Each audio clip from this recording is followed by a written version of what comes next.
שלום לכולם, כמו שהבטחתי בסרטון האחרון שעשיתי על שיער ובריאות השיער, אני אמשיך לשתף בסודות הסבתא שאני משתמשת בהם כבר שנים כדי לשמור על השיער שהוא ארוך, כי זה מה שאני אוהבת, ובריא.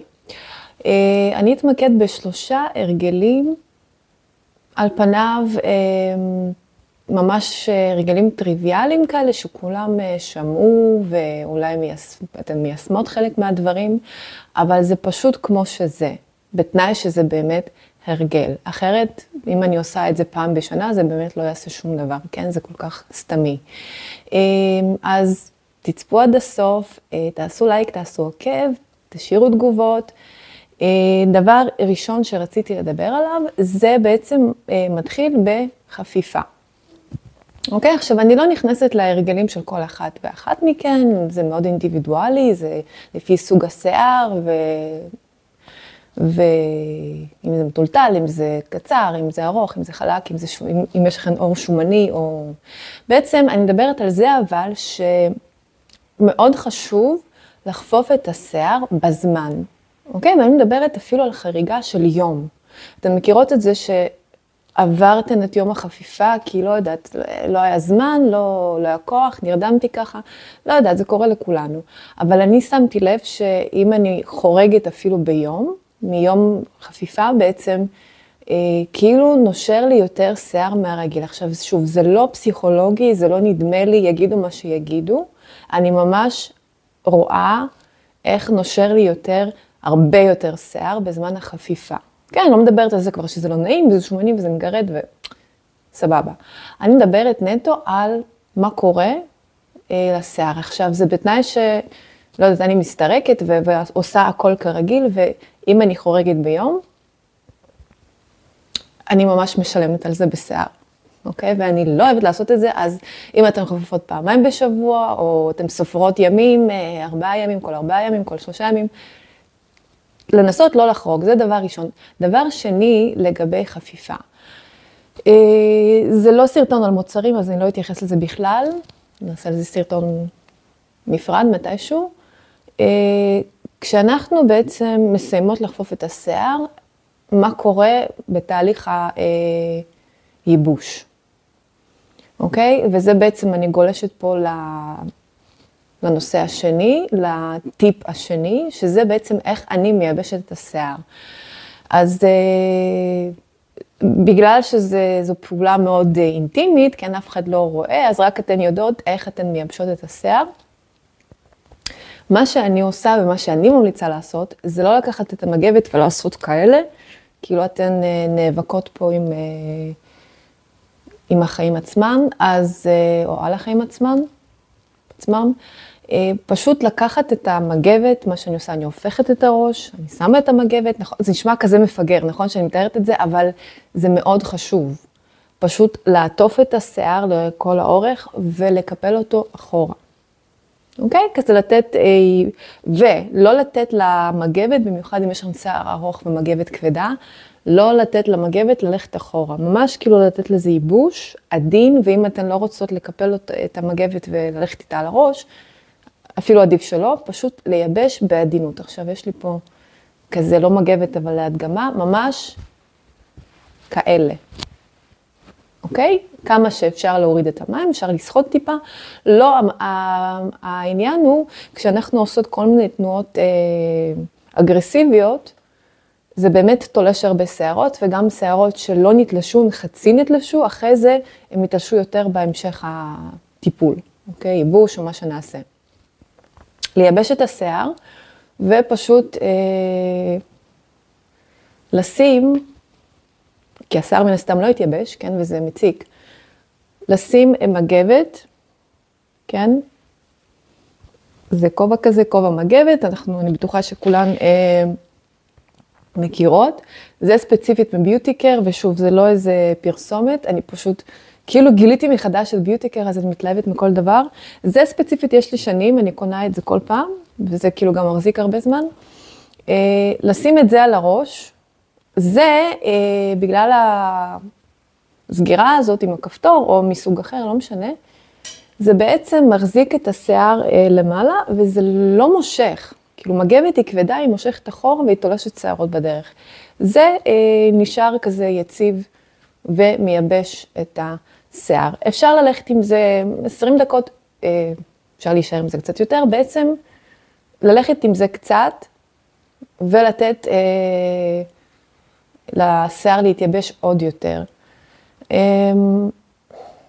זה כן נשמע כאילו ממש פשוט, אבל אני גם יודעת שיגידו, למי יש זמן לכל זה? אני יודעת שלא תמיד יש זמן לזה, אבל כשזה סוג של הרגל, אז אם אתם תיישמו את זה לא יודעת, 50% מהזמן, 70% מהזמן, מתי שכן מסתדר ויוצא, אם זה לא הרגל, זה לא יקרה.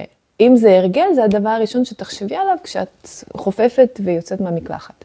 אוקיי? אז זה לא תמיד מתאפשר, גם לי אין זמן כל הזמן ללכת עם זה, כן? ולעשות בדיוק את כל השלבים שאני מתארת, אבל אני מאוד משתדלת, כן? כי זה באמת עושה את ההבדל.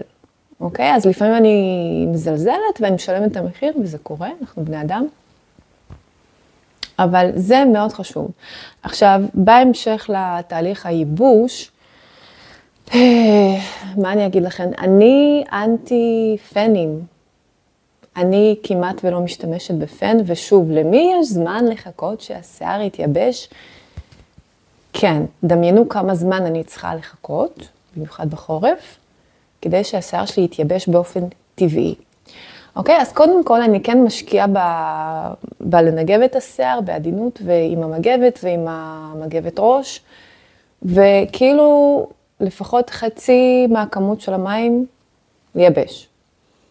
לפעמים כשאני כן ממהרת, אני כן משתמשת בפן, אבל לא כשהשיער שלי רטוב לגמרי. שהוא כבר חצי התייבש כזה, אז אני יכולה לקחת פן ואני לא מקרבת אותו. כאילו אני לא עושה החלקה עם הפן, אני פשוט ממש משתמשת בו לייבוש, אוקיי? כי לזה המציאו פן לפני שנים רבות. אז, וכשיש לי זמן, כשאני לא ממהרת, אני כן משאירה את השיער שלי להתייבש ככה באופן טבעי כמו שהוא. אם אני יושבת ונגיד, זה יום חופש ואני סתם יושבת ויש לי זמן, אני פשוט שמה את השיער על איזושהי מגבת מאחוריי, כן, אני נשענת וממשיכה בחיי. אז שוב, העדיפות היא מבחינתי לייבש את השיער באופן טבעי. עכשיו, אם אנחנו משתמשות בפן אגב, ועל זה כן דיברתי כבר כמה פעמים, פנים, מחליקים, מסלסלים, כל דבר שהוא חם, אני כן ממש ממליצה לשים איזשהו קרם, איזשהו ספרי הגנה מחום, כן? יש דברים מיוחדים לשיער, וזה באמת יכול לשמור על השיער. אוקיי? ויש לי כזה, ואני משתמשת בו, אם אני כבר משתמשת בפן. אוקיי, זה לנושא הייבוש. עכשיו, כוכב הסרטון מבחינתי זה דווקא הטיפ השלישי, הסעיף השלישי, וזה בעצם כל הנושא של סירוק. אוקיי? מבחינתי יש לסרק את השיער ויש להבריש. עכשיו, אני לא יודעת אם יש מודעות לזה או לא, כאילו איך זה עובד בכלל, אבל אצלי זה משהו שהוא מובן מאליו. אז אם זה כן מובן מאליו, מגניב, אוקיי? אם לא, אז כדאי לכם לשמוע. בעצם יש לי, אני משתמשת במברשת. עכשיו, יש מסריקים ויש מברשות. עכשיו, מברשת, אני מניחה שגם בעברית, השם מברשת זה מלהבריש. עכשיו, להבריש, אני כאילו, כשאני שומעת את המילה להבריש, זה כאילו להבריש את השיער. כן? אז קודם כל, כשאני מברישה את השיער, אם המטרה היא לסדר אותו ושלא יהיה קשרים, אז כן, אם יש לך שיער ארוך, אני תופסת ואני מתחילה מהקצוות. כן? כי לא לתלוש את השערות ולאט לאט לעלות. עכשיו, בדרך כלל, מבחינתי זה לא בעייתי. אוקיי? עכשיו, מברשת, לפחות ברוסית, כן?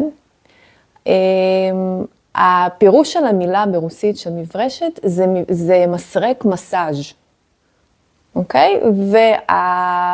והפירוש הוא הרבה יותר, המשמעות הזאת היא הרבה יותר הגיונית מבחינתי, כי הסיבה שיש לי מברשת ולא מסרק, זה כי אני באמת עושה מסאז' לקרקפת. עכשיו, זה לא ככה, כן? זה לא כמו זה. אם אנחנו רוצות שזה יהיה באמת יעיל ויעשה את המסאז', מבחינתי זה איזשהו טקס. כשאני מתחילה את היום שלי, אני כל כך רגילה לזה, שאני כבר לא יכולה כאילו בלי זה, אז המברשת כן צריכה להיות נעימה, אוקיי? לא רק להיות טובה לקשרים ולפתוח את הקשרים ולסרק, כן? סבבה, ברור, זה קודם כל השיער. אם זה תולש לכם את כל השערות בדרך, אז זו לא מברשת טובה.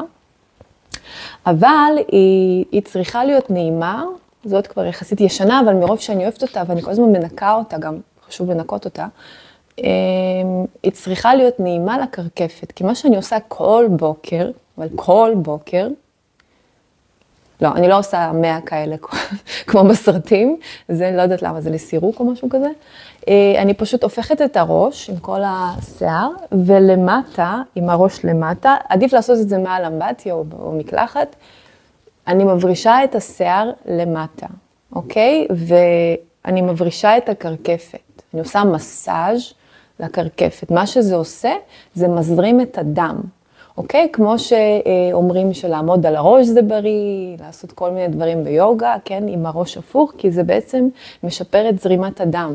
כשזרימת הדם היא טובה לכיוון הראש, אז גם השיער מקבל יותר חמצן, יותר הכל, יותר תזונה, והוא יותר בריא, והוא יותר חיוני, והוא יותר טוב, אוקיי? והוא צומח יותר טוב.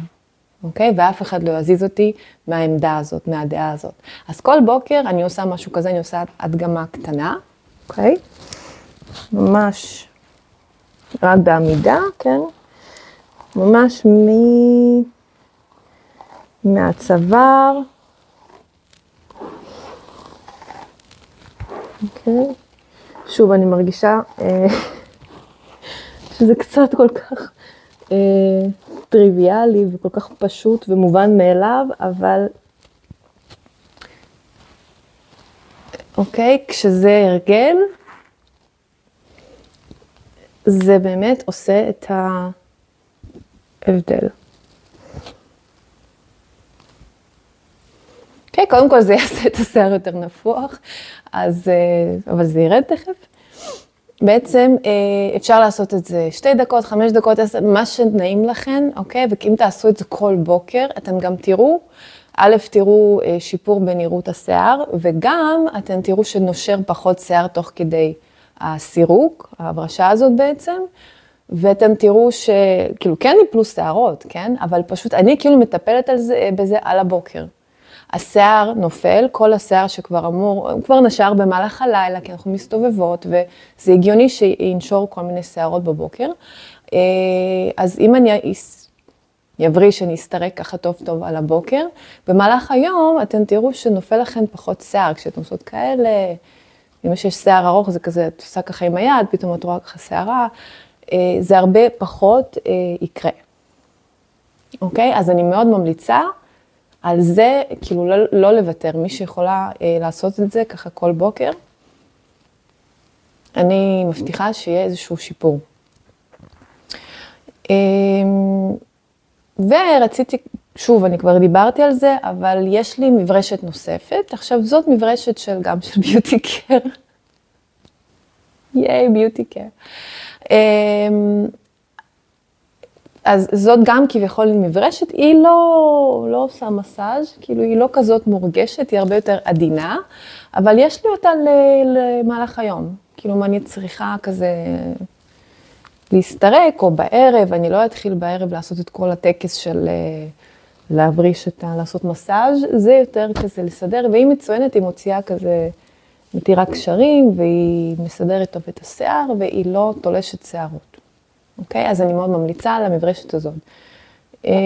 זה בערך מה שרציתי לדבר עליו היום. התעייפתי. בכל מקרה, רציתי לשתף עוד איזה סוד קטן, ככה בשושו, לגבי חיזוק השערה. בעצם משהו שאני ממליצה לעשות.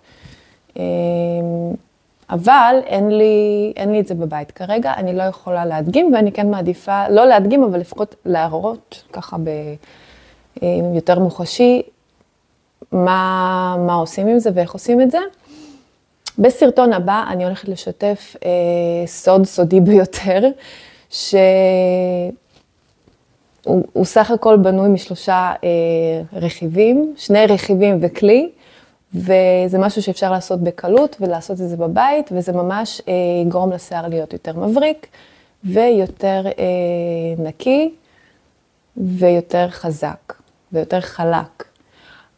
אבל מרוב שזה מוצר כל כך סתמי ופשוט, ויש אותו בכל מטבח, אני מבטיחה לכם, אנחנו נעשה את זה בפעם הבאה, כי פשוט זה נגמר.